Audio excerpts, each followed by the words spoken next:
بسم اللہ الرحمن الرحیم۔ معزز خواتین و حضرات، مرکز الحرمین الاسلامی کا پسندیدہ پروگرام فتاوی آن لائن جو ہر اتوار آپ کی خدمت میں پیش کیا جاتا ہے، اس کا میزبان میاں طاہر حاضر خدمت ہے۔ اسلامی تعلیمات اور سوال و جواب کا یہ پروگرام ہر اتوار کے روز عصر تا مغرب آپ کی خدمت میں پیش کیا جاتا ہے۔ اگر آپ کو بھی کوئی دینی، معاشی، معاشرتی، روحانی یا طلاق اور میراث کا مسئلہ درپیش ہو اور قرآن و سنت کی روشنی کے اندر آپ اس کے صحیح اور بروقت حل کے متلاشی ہوں، تو ہمارا ٹول فری نمبر نوٹ کر لیجئے 08001117777۔ اس پروگرام میں آپ کی طرف سے آنے والی فون کالز اور براہ راست پوچھے گئے سوالات کے جوابات معروف مذہبی اسکالر، ممتاز عالم دین، مدبر، محقق، متعدد کتابوں کے مصنف، مفتی اعظم پاکستان مولانا محمد اسحاق مدظ اللہ العالی مرحمت فرماتے ہیں۔ ہمارا ٹول فری نمبر دوبارہ نوٹ کر لیجئے 08001117777۔ میری بہنوں اور بھائیوں سے گزارش ہے کہ اپنا سوال کاغذ پر تحریر کر لیا کیجئے اور کاغذ قلم سنبھال کر رکھا کیجئے کہ شاید آپ کے سوال کے جواب کے اندر مولانا کوئی بات فرمائیں اور آپ اسے تحریر کرنا چاہیں۔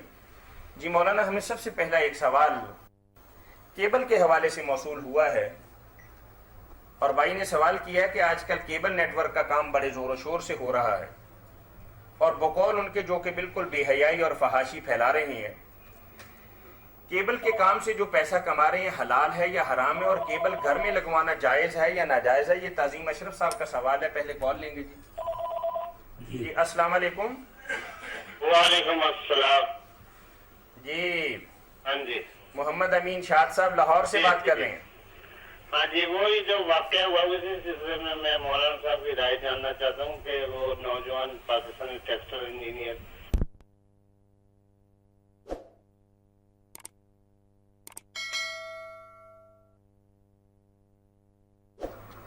جی السلام علیکم۔ السلام علیکم۔ جی وعلیکم السلام ورحمۃ اللہ۔ مفتی اسحاق صاحب؟ جی مفتی محمد اسحاق صاحب جی، یہ سوال جو آپ کا نے شروع کیا ہے، جی فرمائیے، آپ کیا پوچھیں گے؟ جی میں پوچھنا چاہتا ہوں کہ الصلاۃ والسلام علیکہ یا سیدی یا رسول اللہ، جی جی اس کی کیا بنیاد ہے؟ یہ اہل سنت کی پہچان ہے، اور اس کا دور یعنی یہ کب شروع کیا گیا یہ درود؟ یعنی الصلاۃ والسلام علیکہ یا رسول اللہ، آپ اس کے حوالے سے پوچھ رہے ہیں کہ یہ کب سے شروع ہوا ہے؟ جی، اور یہ کیا اصل میں چیز کیا ہے؟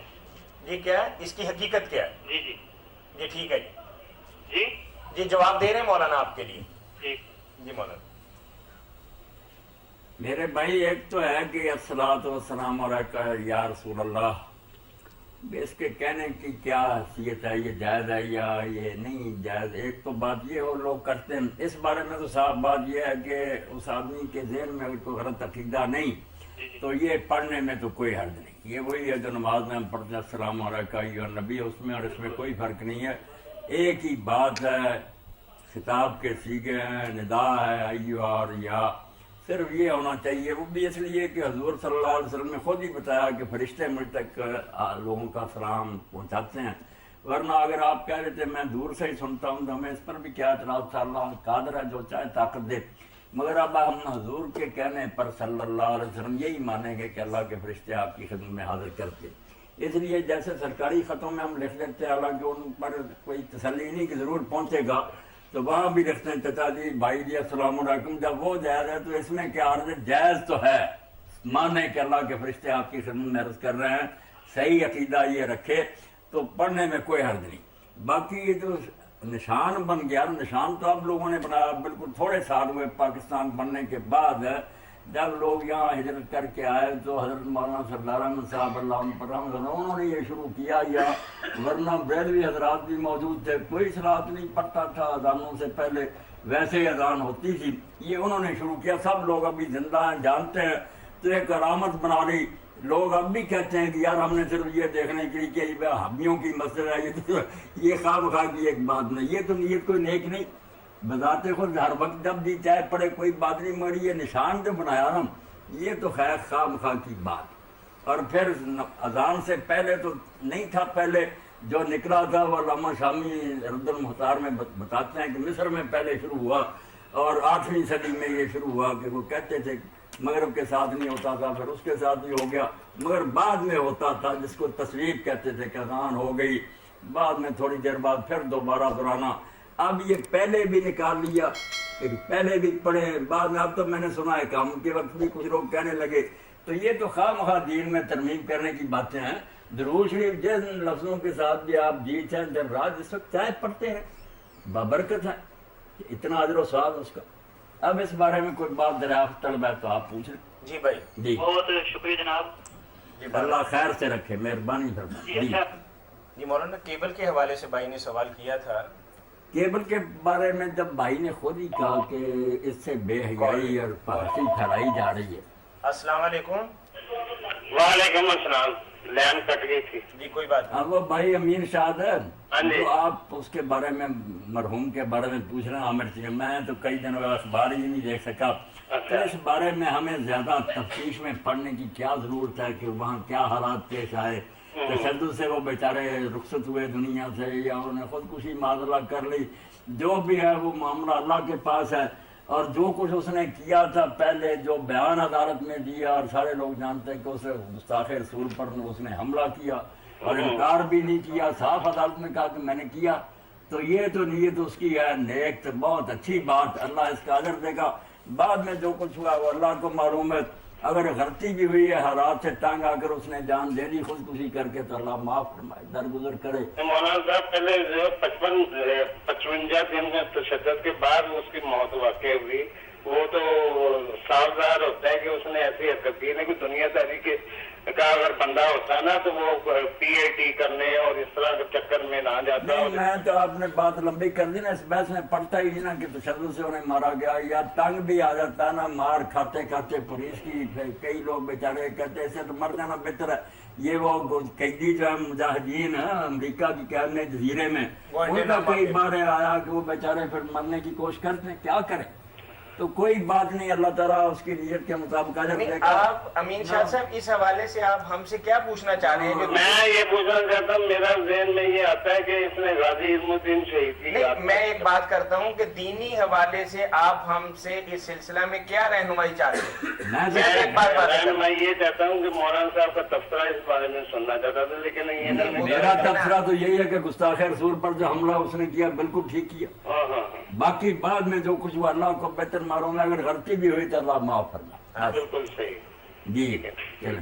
چلے, بہت شکریہ سر. آپ تو کیبل کے بارے میں خود بھائی لکھ رہے ہیں کہ اس سے بے حیائی اور فحاشی پھیلائی جا رہی ہے. تو پھر پوچھنے کا کیا سوال ہے کہ وہ حلال ہے یا نہیں. ان الذین یحبون ان تشیع الفاحشۃ, جو نامراد یہ چاہتے ہیں کہ لوگ مسلمانوں میں بے حیائی پھیلے, ان پر تو اللہ اور رسول کی ناراضگی یا لعنت کے مستحق وہ لوگ.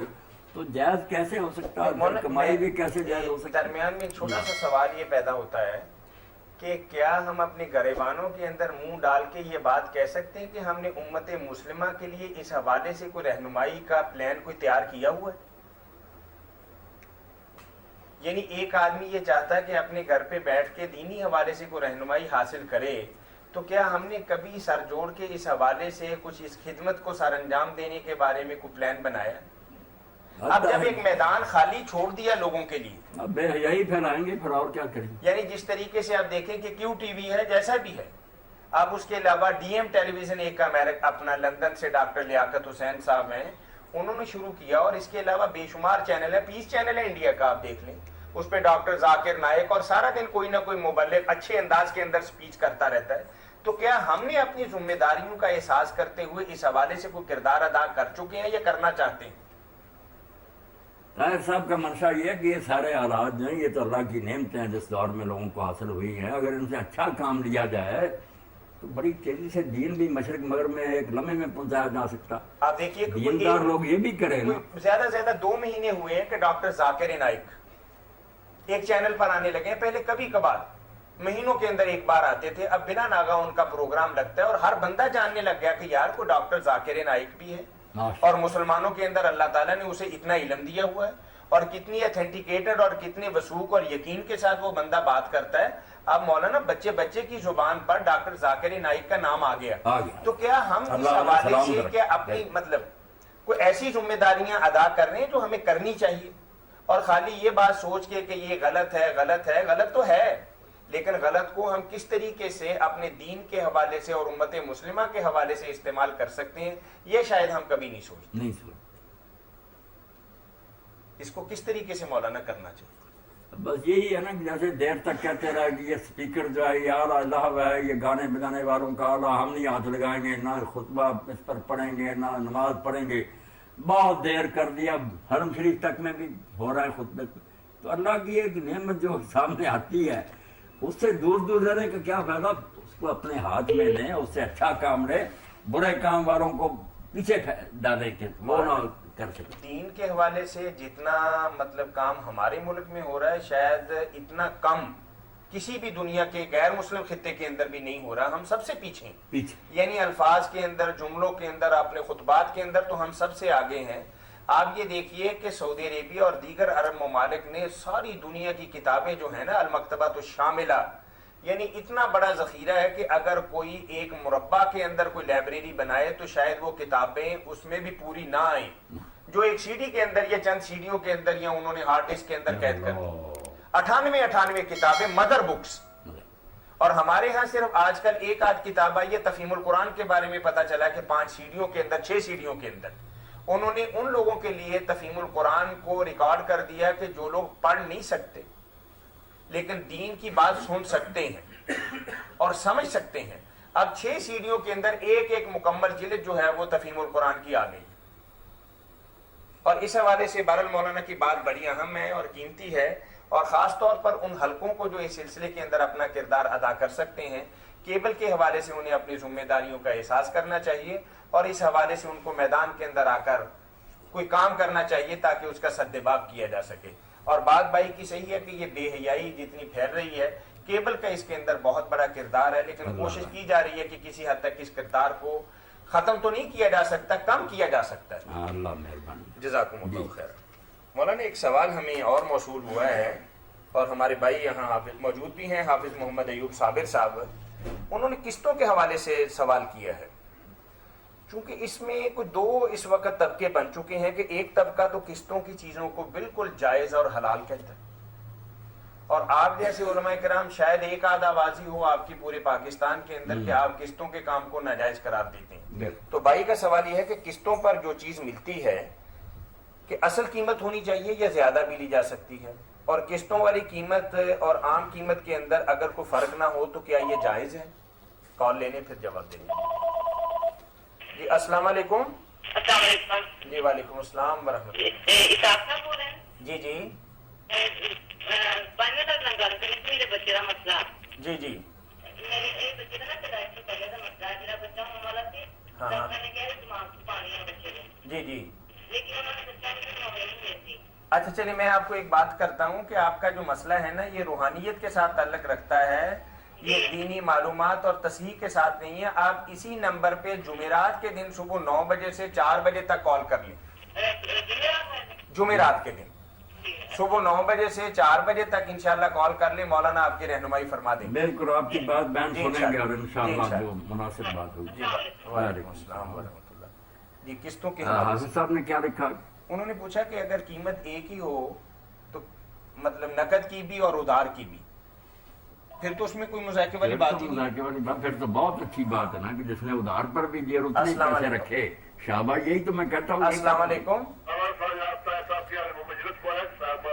جی بھائی کیسے ہیں آپ؟ مفتی صاحب دوسرے قرآن شریف آیت ہے کہ اللہ تعالیٰ فرمایا اور 3 باتیں یہ سارے مشترک ہیں، انہیں اتفاق کر لو۔ 3 باتیں کہڑی آیت ہے جن کی ہیں؟